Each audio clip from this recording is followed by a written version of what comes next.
Madam Chairman, on the Bedoya nomination for the FTC, you're aware of my frustration with the FTC on a attempted purchase of a company in Missouri that's an ag company, a pet food company. They have about 160 locations, a family put together over 2 generations. Now, Mr. Bedoya on his own said he really didn't have any philosophy about mergers and acquisitions.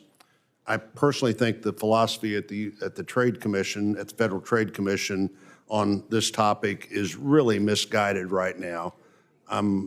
Your staff has been kind to meet with them and their staff.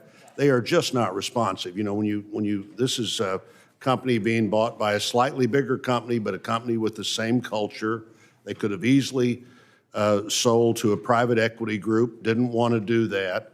But when the FTC evaluates competition, this is a company that sells farm supplies, fencing, things like that, pet food.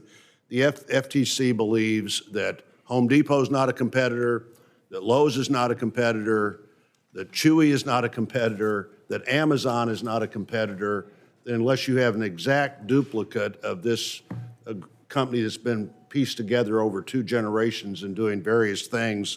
Somehow it's not a competitive environment. I continue to be frustrated by it.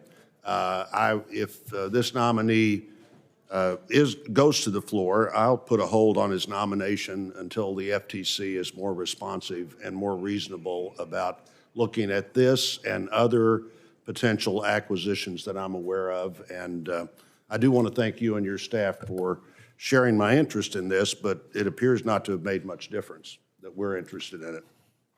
At this juncture, I would say, Senator Blunt, at this juncture. But I'm willing to continue to discuss this issue and continue to discuss any competition issue, really. I feel like we're in a changing dynamic world, and I think that things staying the same aren't always the best way, given the dynamics of how the information age is rolling out. So, thank you, Chairman. I appreciate your comments. Senator Cruz.